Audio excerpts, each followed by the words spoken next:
안녕하세요 여러분, 세상들어보기입니다. 오늘은 26년 8월 10일이고 월요일입니다. 오늘 정치노평국조 좀 골랐고 최근에 이제 일본 엔화를 안정시키기 위해서 미국이 개입했고 일본도 개입했습니다. 자, 그런 후일담이 지금 나오고 있어요. 그 제가 제목에 적은 것처럼 미국이 달러로서 산 게 아니다, 엔화를 시장에서.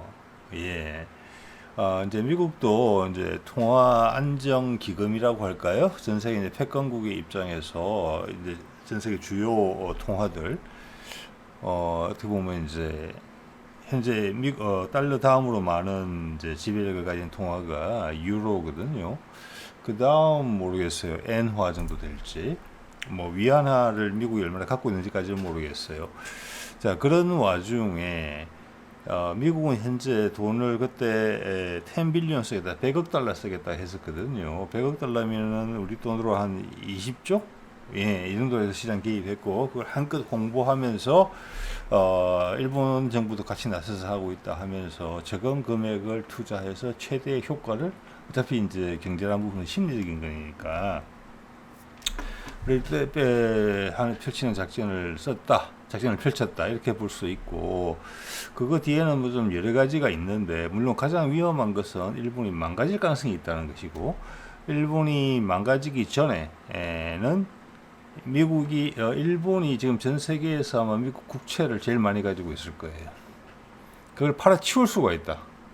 아니, 아무리 미국이지만 내가 먼저 죽을 수는 없는 거 아니냐. 자, 그러면은 미국 입장에서는 뭐 전 세계 입장에서도 엄청나게 큰 데미지가 오는 거거든요. 전 세계가 흔들리죠. 자, 그런 것이 정말 위험 단계까지 올라갔었다. 전 세계 어디 언론에서도 이 미국의 개입과 현재 엔화가 처한 현실에 대해서 우리 일반 사람들의 인류 문명에 미칠 영향에 대해서 누구도 이야기하지 않아요. 그만큼 공포스럽고 심대한 위기라는 겁니다. 자, 그런 과정에서 EU가 빡쳤다. 미국은 지금 그 정도 돈을 융통하려고 그래도 빚을 내야 되는 형편이다. 그래서 가지고 있는 유로를 썼다. 이 이야기입니다. 쉽게 이야기해서. 유로를 쓰니까 그게 지금 우리 돈으로 뭐 한 15조, 20조 원을 정도를 쓴 것인데 그것을 통보를 안 하고 써버렸다. 그래서 시장에 유로가 풀렸다. 20조라는 금액이. 근데 제가 봐서는 20조라는 금액이 단시간에 풀린다고 그래가지고 크게 건강한 상태면 그게 흔들리지 않을 것 같은데 유럽 중앙은행이 예민하게 반응했다. 이런 거예요. 그래서 여기서 볼 수 있는 것은 전체 글로벌 경제 전체가 되게 지금 뭐랄까 안전 마진이 되게 줄어 있다. 노쇠회에 있다. 옛날 같으면 뭐 몸살 한번 앓고 말게 지금은 중병으로 갈 수가 있다. 그런 걸 1차적으로 느낄 수가 있게 돼요. 두 번째는 뭐냐, 지금 나토가 붕괴된 셈이란 말이에요. 나토의 전력의 7, 80% 이상을 차지하던 미국이 빠져나왔고 나토도 그것을 인정하는 거잖아요. 그래서 각자 무장에 들어갔고 한국에서 무기 사간다 뭐 이런 이야기잖아요. 어떻게 보면은 그게 군사적인 부분이 경제적인 부분까지도 연결이 되고 있다라는 거예요.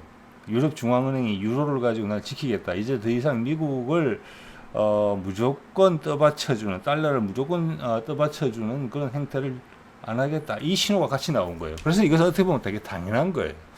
근데 이제 우리 언론이나 이런 데서 이걸 안 보여준단 말이에요. 이것을 그대로 놔둔다 하면은 미국의 몰락이에요. 그걸 트럼프가 왜 모르겠느냐. 자, 이런 이야기로 연결이 됩니다. 그럼 우리의 이제 현안과 상관이 있게 되는 거죠. 북미 종전선언. 지금 유럽이나 해외 쪽에서는 미국의 탈출구가 없는 것처럼 보여지거든요. 현재로서는. 망조가 들었다. 죽으려고 그냥 뇌물을 쓰는구나. 미국과 트럼프가 이렇게 비추어지는 거예요. 북한을 생각할 수가 없기 때문에. 자, 이거 참 드라마틱합니다. 자, 한번 볼게요. 한번. 자, 제가 가끔 말씀드리는 샨푸라고 한 25만 명 정도 독자를 가지고 있고 동양계고 하는 것은 주로 이제 그 뭐 검언 또 위기 상태에서의 투자 뭐 이런 거를 하는 사람인데 약간 이제 미국에 대해서 냉소적인데 이 채널 이야기를 계속 듣고 있으면 미국은 곧 망할 것 같다, 망할 것 같다 이런 내용인데 그래도 이런 관련된 채널 중에서는 제일 지명도가 높아요. 왜냐하면은 사실관계에 바탕을 넣어서 객관적인 데이터를 제시하면서 이야기를 해주거든요. 물론 이런 채널의 특성상 내일 망할 것 같아, 내일 망할 것 같아 이런 초조감을 계속 불러일으키면서 이제 시선을 주목시키는 부분은 있지만 지금 이제 세상 돌아보기 채널 이 제 채널을 쭉 봐오시는 분들이라면은 최소한 샨푸보다는 넓은 맥락에서 이걸 보게 될 거거든요. 그러면은 그가 제시하는 그 거품은 좀 빼고 객관적 데이터만 갖고 보면 우리가 상당히 유용한 그림을 그릴 수 있다. 예, 그래서 이걸 좀 보게 됐어요. 오늘 유로를 팔아서 엔화를 샀다. 이게 우리나라 언론 어디도 보도 안 하고 있던 내용이잖아요. 그래서 유럽이 빡쳤다. 자, 이것은 군사적으로 갈라서는 것과 마찬가지로 경제적으로도 유럽이 달러에 기대지 않고 홀로 서기를 하려고 한다. 그게 그대로 하게 되면 미국은 완전히 힘들어진다. 지금 이란도 하나 군사적으로 제거하지 못하는 거 아니에요. 옛날 같았으면 끝났죠 이미. 예. 자, 그런 내용을 데이터를 가지고 한번 볼게요. 자, 일단 그걸 보려면은 미국의 현재 빚이 얼마인지를 봐야 돼요. 매도 장사가 없지만 빚에도 장사가 없습니다. 그것은 망고의 진리입니다. 어떤 미친 경제학자가 미국은 빚을 계속 내도 괜찮은 경제다. 이렇게 노벨상 받은 미국 경제학자가 프리드맨이든가 그런 소리 한번 했어요. 몇 년 전에. 또 주요 언론에 나와가지고 메이저에 나와서 거짓말이죠. 패권이 없어지면은 이거는 바로 빚잔치입니다. 그런데 트럼프가 약간 빚을 줄이겠다 이런 신용을 하고 들어왔는데 미국의 상황이 그렇게 허락하지 않습니다. 미국 어떻게 보면 하루 먹고 사는 거예요. 일용 노동자 같이 하고 있는 거예요 지금. 자, 빚이 지금 엄청난 숫자로 올라가가지고 제가 계산이 잘 안 될 정도로 올라갔어요. 이게 금년 들어서 계속 올라가는 거예요. 왜냐하면 상황에 따라서 채권을 계속 발생하거든요. 국채를 계속 발행한단 말이에요. 그러니까 빚이 계속 누적이 돼요. 누적이 되면서 거기에 대한 이자도 거의 매일 단위로 나간단 말이에요. 그래서 지금 천문학적인 빚을 지고 있다. 이게 제가 그 환산이 잘 안 돼가지고 한번 찾아봤어요. 요즘 AI 정말 좋더라고요. 예전에 이런 거 못 찾았습니다. 여기 볼까요? 미국의 국가 부채 총액은 2026년 7월 기준. 좀 전에 션후가 보여준 저 그림은 이거보다 금액이 더 많습니다. 예, 40조 원 정도가 넘은 거예요, 지금. 이건 7월이고, 지금 한 달 지났잖아요. 39조 7,716억 원이고, 우리 돈으로 치자면 사상 최고수 기록합니다. 미국의 패권적 힘은 빠지고 있다. 이제 세상 돌아보기의 표현으로 따지자면 패권 구도에서 다급화 구도로 가는데 이 빚을 도대체 어떨 것이냐?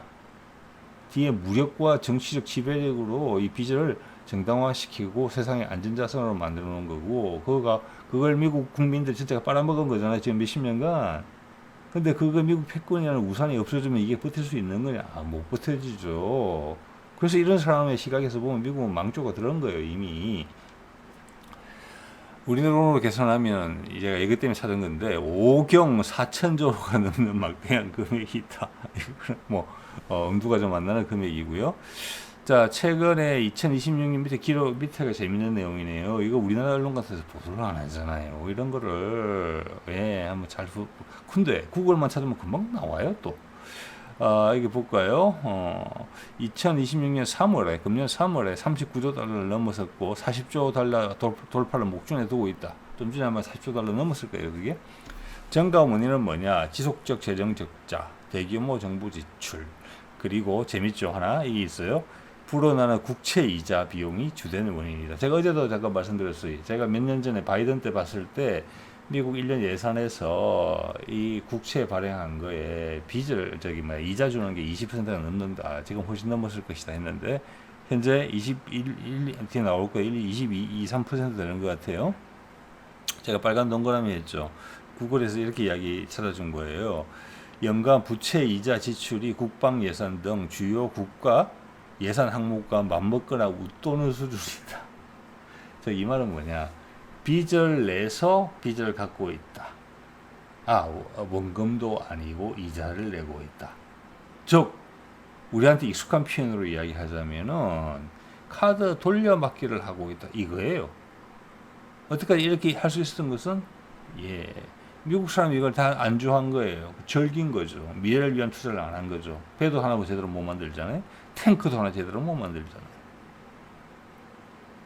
예. 자, 이자 부담이라는 게 바로 탁 찍혀서 나오죠. 예. 자, 이런 것이 메이저 언론에 나오게 되면 미국은 바로 망가지는 겁니다. 이제 서물서물 각각 전문 언론에서 올라오고 있는 내용들이잖아요.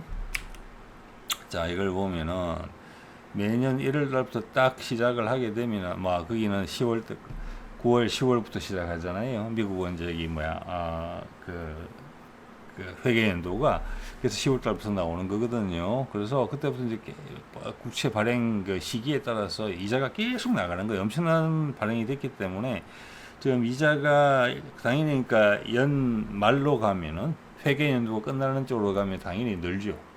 그때 최대치가 되는 거예요.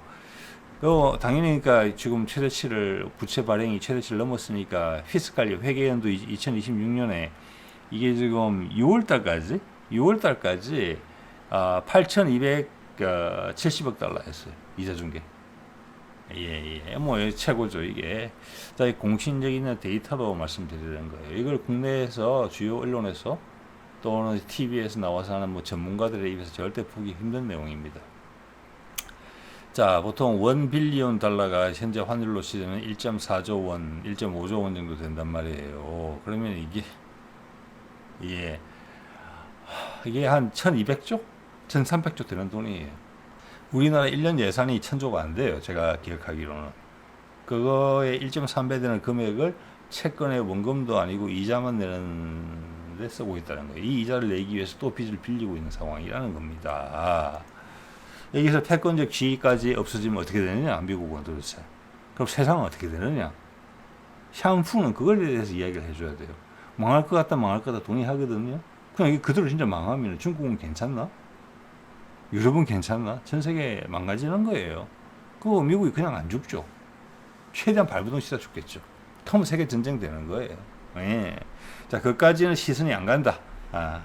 서구의 전문가들은 한국이 어딘지도 모른다. 이런 상황이라고 보시면 될 것 같고. 자, 볼까요? 좀 전에 이야기를 그래프를 글로 풀어놓은 건데 857 빌리온이다. 좀 전에 말씀을 드렸고 9개월 동안 미국 연방 예산의 5분의 22.1%다. 예, 이것도 다 빌려서 내고 있다. 예, 이런 이야기입니다. 자, 이거 한번 볼게요, 여러분. 이게 예전에도 한번 했는데 오늘 좀 상세히 한번 볼까 해요. 그 나라의 국력의 힘, 산업의 척도가 뭘까, 과연? GDP? 그거 아니에요. 물가 인상도 포함하고 장난치는 것도 많기 때문에 워낙 대표적인 지표이기 때문에 그게 한 2010년대 초반 정도에 중국이 역전한 것 같거든요, 미국을. 근데 그런 것도 데이터가 안 나와요, 이제는. 예. 웃기죠. 전 세계 사람들을 바보로 만들고 있고, 누구도, 어떤 언론도 그런 일을 해줘야 마땅할 언론도 누구도 의문을 제기하지 않습니다. 자, 이래 보면은 철강 생산량 이런 걸로도 그 나라 산업에 철강은 산업의 쌀이다 이런 표현도 있으니까. 하지만 철강 같은 거는 전 세계에서 무역이 활발해요. 동의하시죠? 그래서 그거 철강 생산량을 자국에서 많이 안 한다고 해서 그 나라가 경제가 위축됐다 보기는 어렵지만 전기는 달라요. 전기 생산량은 외국에서 수입할 수가 없거든요. 이거는 맞죠? 자국에서 다 생산해야 되고 이것을 넉넉하게 가지고 있는 나라는 없는 것 같아요. 제가 봐서. 왜? 다 버리는 거니까. 그리고 전기를 생산하기 위해서 시설을 구축하는 돈이 아주 많이 들어요. 장기적이고. 그래서 최대 피크 1년 중에 우리가 같으면 여름에 에어컨 많이 켜던 지금 시점이 최고 피크거든요. 그때 한 최고 신기록이 지금 한 100 테라와트 시간당 100 테라와트 정도가 되는 거예요. 이제 기록이 99인가 91인가 그래요. 예. 거기서 우리는 한 5%에서 한 10% 정도 여유 마진을 갖고 있거든요. 왜냐면 이제 발전소 고장날 수도 있고 이렇기 때문에. 그런데 전기는 그야말로 그죠? 필요 없는 걸 일부러 지어서 갖고 있지는 않아요. 또 전기가 없이는 산업이 성장할 수가 없죠, 당연히.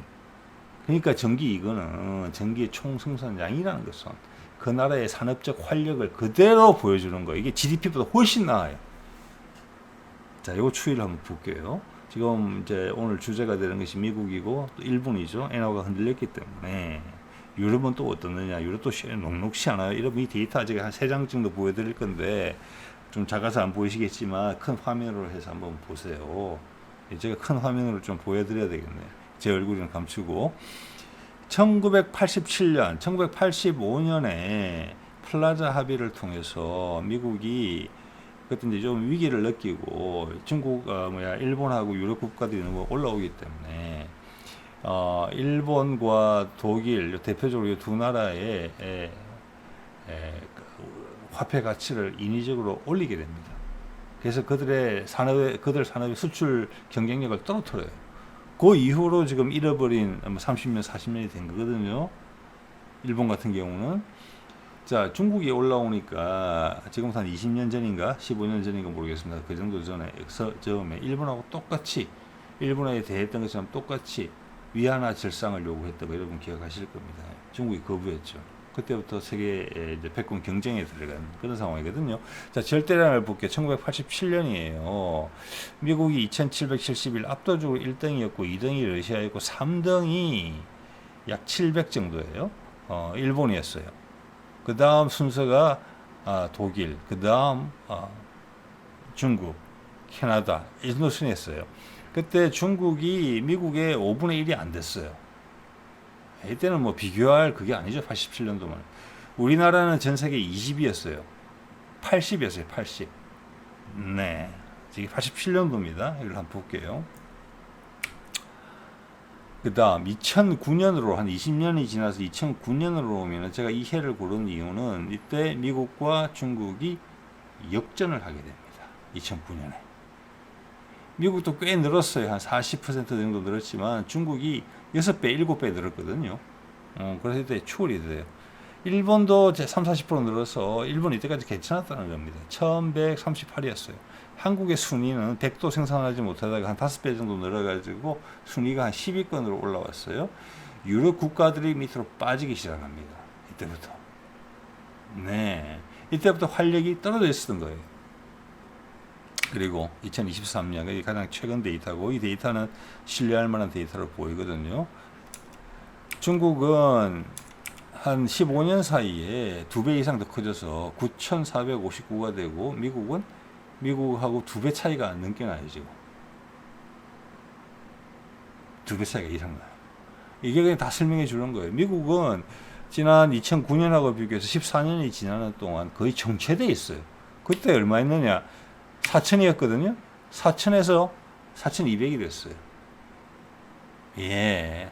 중국은 4,000에서 9,000이 됐는데 중국이 2배 이상 성장하는 동안 미국은 한 5%? 이렇게 성장이 안 됐어요. 이거 다 벌어진 거, 이게 다 보여주는 거예요. 자, 그래서 2009년에 추격을 허용하고 이대로 했다. 자, 그 다음 일본 볼까요? 일본은 줄었어요. 예, 그 전에 1138에서 예, 한 100 정도가 없어졌어요. 희한한 일이죠. 한국은 477에서 614로 올라왔어요. 그리고 여기 보시면은 이 위에 놀던 유럽 국가들이 다 저 밑으로 가 있어요. 독일, 프랑스, 영국 다 저 밑에 밀려 있죠. 이태리가 20위예요 현재. 스페인이 19위고, 호주가 18위고, 영국이 16위고. 이게 G7이 붕괴된 거잖아요.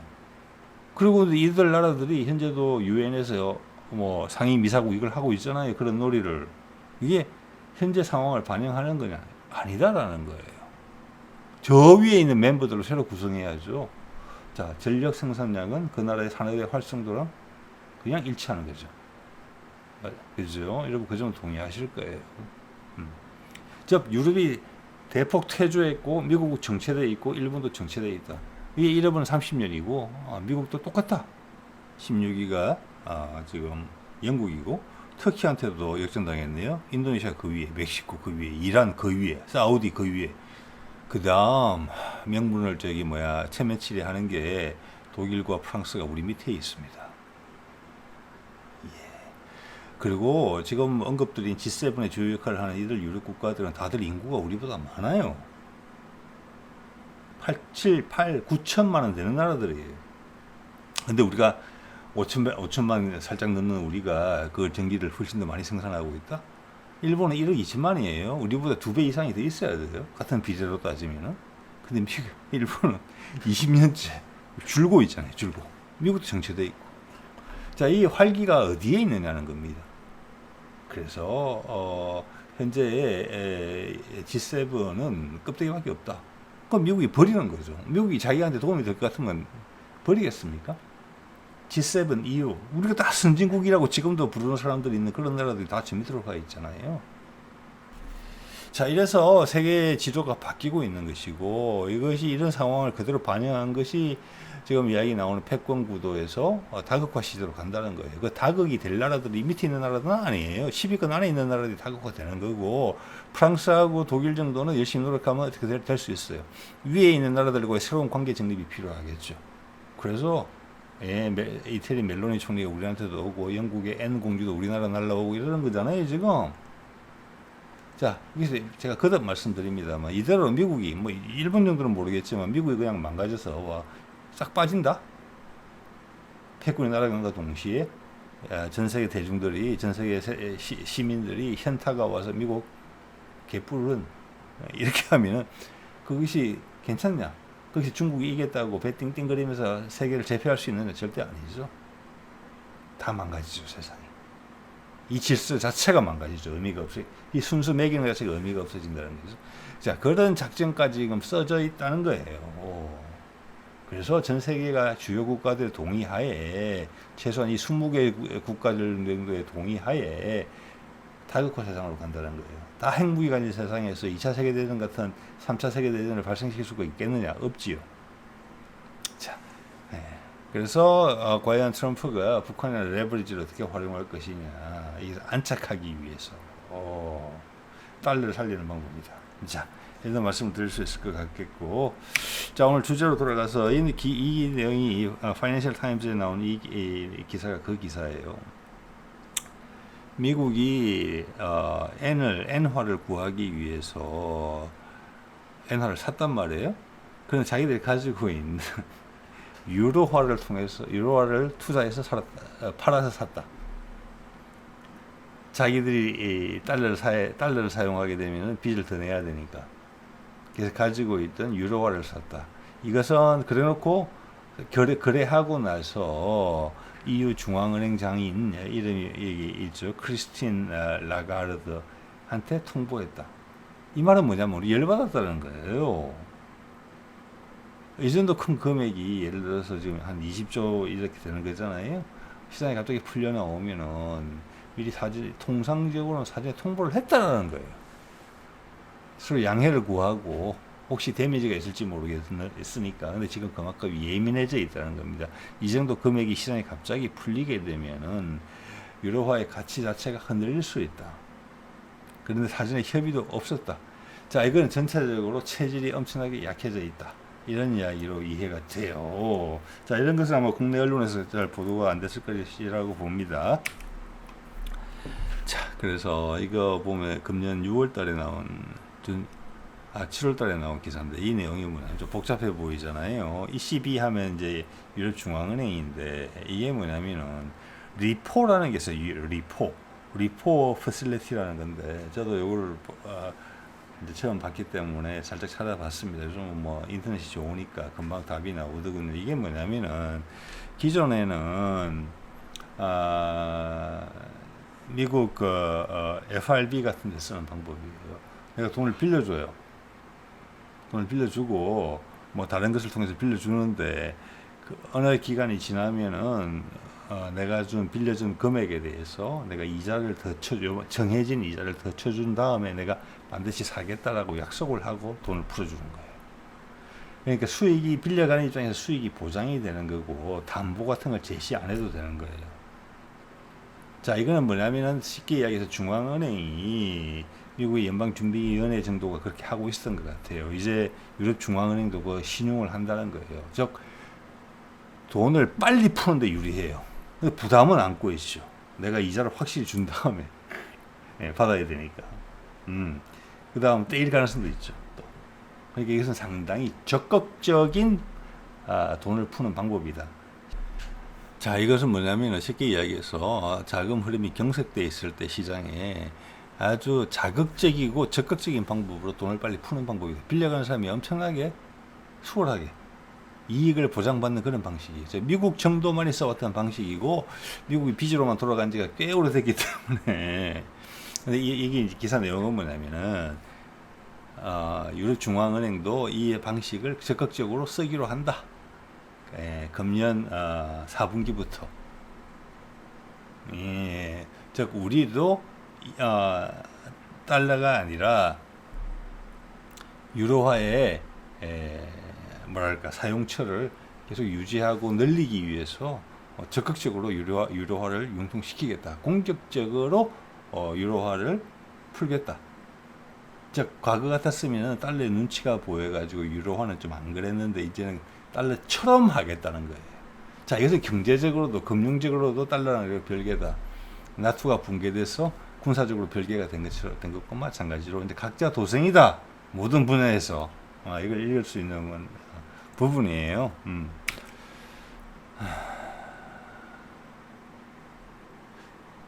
자, 요거는 보면 이제 유럽 중앙은행이 유럽 EU에 속한 여기 보면 대여섯 개 정도 되는 것으로 좀 돼 있는데 각 유럽 EU에 속한 각국의 중앙은행에다가 아까 말씀드린 대로 금년 4분기 정도부터 각 은행당 그러니까 약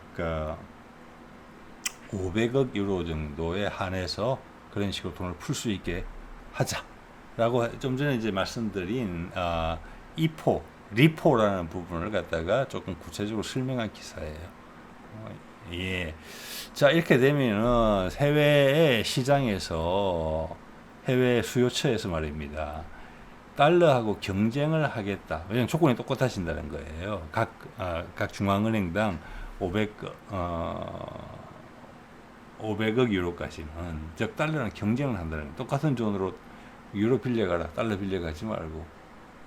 참, 느낌이 오시죠, 여러분? 네. 자, 이런 상황을 준비를 하고 있었는데, 미국이 엔화를 살린다는 명분으로 유로화를 팔아치웠다. 은전화한다. 여러 가지 뒤로 다른 생각이 있는 게 아니냐. 이렇게 볼 수, 의심을 한다. 이런 부분이 있다는 거예요. 자, 이런 데이터도 좀 도움이 될 것으로 보입니다. 자, 요거는 전 세계에서 미국이 그래도 한 절반, 제가 정확치 않은데 절반 정도는 미국 내국 쪽에서 가지고 있어요. 미국의 빚을. 근데 해외 쪽에서 가지고 있는 빚에 대륙별로 분류를 한 거예요. 그 중에 40% 정도를 유럽에서 가지고 있다는 거예요. 예. 제일 1등은 당연히 아시아입니다. 아시아고 그 중에 1등이 일본이고 중국은 많이 팔아서 옛날 중국 1등이었죠. 우리도 여기 보면은 145빌리언 정도 가지고 있는 것으로 되어 있어요. 자, 여기서 보여주는 건 뭐냐면은 유럽도 거의 아시아 수준으로 맞먹게 미국의 해외 빚을 많이 가지고 있는데 여기를 우리를 적대시하게 되면은 우리가 훨씬 강경하게 EU가 유로화가 달러와 경쟁을 할 수 있다. 이런 것을 이제 풍기는 데이터예요. 근데 지금 전체 흐름에 봤을 때는 유로화랑 달러화가 서로 너 죽고 나 죽자 식으로 경쟁할 수 있는 그런 상황은 절대 아니죠. 그런데 큰 맥락을 이해하지 못하고 이것을 어떤 다툼으로써 두 통화 간의 다툼으로써 이제는 너와 나는 이제 원수다 이렇게 해석하게 되면은 그런 결론에 쉽게 도달할 수 있죠. 서로가 서로 죽이려고 생각한다. 예, 근데 그 전제는 맞지 않다고 봅니다. 단지 다극화록하고 있는 부분이니까. 네. 그래서 전체적인 방향을 잘못 이해하고 이 데이터를 해석하다 보면은 그럴 수도 있겠다. 미국이 진짜 공경에 빠지겠다. 계속 바보짓을 하고 있구나. 신경을 계속 긁는구나. 예, 이렇게 해석할 수 있는 여지가 있다고 봅니다. 자, 여기서 이제 어제도 잠깐 말씀드렸는데 중국이 금을 산다는 내용에 대해서 좀 구체적인 데이터가 있어서 보여드리려고 합니다. 로이터 통신이 나온 보도고 이게 한 엊그제 정도 나온 기사예요. 23년 이래 중국이 금매 수세가 계속 증가하고 있다. 예, 이런 이야기고 여기 보면 톤수가 나오거든요. 근데 이게 이제 중국 중앙은행에서 사는 건데 중국 중앙은행 말고 그 외에 중국은 땅이 크니까 다른 은행에서 사는 금도 있다고 제가 그렇게 알고 있어요. 일단 중앙은행 기준으로 볼게요. 자, 금년도 1월 달에 1톤, 2월 달에도 1톤, 3월에 5톤, 4월에 8톤, 그리고 7월 달에 19톤, 20톤까지 올라왔다. 이것이 뭐냐? 이 그래프가 보여주는 것은 뭐냐면은 밑에는 달러 금 값이거든요. 금 값이 금년 1월 달에 5,500불 정도까지 올라갔었잖아요. 그다음 이란 전쟁이 발생했다. 그 상관관계에 대해서는 제가 계속 말씀을 드리고 있어요. 그 금 값이 살짝 떨어지자 중국이 더 사기 시작했다. 이런 점 내용이에요. 좀 이게. 그래서 싸졌기 때문에 더 샀다? 이렇게 보기에는 기본 가격이 너무 높아요. 이것은 어떻게 해석을 해야 되냐면은 이런 비싼 금값을 치르고라도 지금 더 사야 되는 필요성이 있다. 세계 정세가 엄청 불안정해져 있다. 미국이 어찌 될지 모른다. 전체적인 방향에 대해서는 중국도 알고 있고 미국도 알고 있고 세상이 다 알지만 세상 일은 모르는 것이다. 그래서 저렇게 달러 값이 이게 안정될 것이 아니라고 보기 때문에 더 샀다는 거예요. 이게 잘 안 끝날 수도 있겠다. 이래 되면은 북한의 몸값이 엄청나게 올라갔다고 생각하시면 돼요. 북한의 몸값이. 예, 트럼프가 목을 메고 있다고 보시면 돼요. 지금 중국도 그렇게 판단한다는 거거든요. 미국이 어찌 될지 모르겠다는 거예요. 자, 그렇게 하면 이게 설명이 돼요. 며칠 전에 나왔다. 한국은행이 13년 만에 금을 사는, 우리 중국하고 똑같은 느낌으로 사는 거예요. 거기다가 일본의 엔화까지 흔들리고 있는 상황이기 때문에 우리는 안전자산을 더 확보해야 된다는 거예요. 금이 싸서 더 사는 게 아니에요. 이때는 이 이유는 기본적으로 중국과 같아요. 세상이 되게 혼란스러워질 수도 있겠다. 그렇게 바라진 않고 그렇게 않게 되기 위해서 계속 노력을 하고 있지만 세상 일은 모르는 거니까 안전자산의 비중을 늘려야 되겠다. 이미 금을 매입하고 있어요. 자, 이거는 또 거꾸로 이야기하면 트럼프에 대한 압박이 되기도 해요. 우리는 다 알잖아요. 중국도 웬만한 건 다 알아요. 트럼프가 북한하고 어떻게 하려는지에 대해서. 러시아도 알죠. 그래서 우리는 너희가 실패하면 우리는 전 세상에 피박 쓰는 거니까 우리는 금을 갖고 있어야 되겠다. 저기 이 말은 달러를 줄인다는 이야기랑 거의 같아요. 금을 산다는 것은. 네. 자, 이렇기 때문에 이것은 트럼프 너 잘해. 너 잘못하면은 큰일 나. 우리가 금을 산다는 것은 달러에 대한 압박이거든요. 예, 그게 양면성이 있다. 자, 그러면은 지금 트럼프는 거의 매주를 타기를 하고 있으면서 오늘도 보니까 이란에 대해서 이란의 요구에 대해서 경제적으로 대응하겠다. 경제적 압박으로 대응하겠다. 이런 말이 나오는 것 같아요. 자, 이것은 일단 계획상으로는 얼마 안 남았다. 모두가 불안해하면서 뒤를 다지면서 이를 위해서 준비해 나가고 있다. 그것이 한국이 금을 산 이유 아닌가. 그러면서 중국과 똑같다. 예, 트럼프가 이걸 계속 오래 끌고 갈 수가 없다. 이러면 한 번 더 금융 쪽의 데이터를 가지고 확인하실 수 있을 거예요. 트럼프의 출구는 뭐냐? 지금 서구의 많은 전문가들이, 소위 전문가들이 이야기하는 것처럼 이러면 미국은 그냥 자기 죽을 자리를 파고 있는 거예요, 지금. 그건 아니죠. 근데 한국이 금까지 사기 시작했다? 일본이 흔들리자? 예, 이건 어찌될지 모른다는 거예요. 사람의 계획대로 안 될 수도 있다는 거예요. 자, 트럼프. 예, 침을 꼴딱꼴딱 삼키고 있겠죠. 시간 많이 없다. 이런 거 한번 더 확인하게 됩니다. 자, 오늘 이 정도 말씀드릴게요. 네.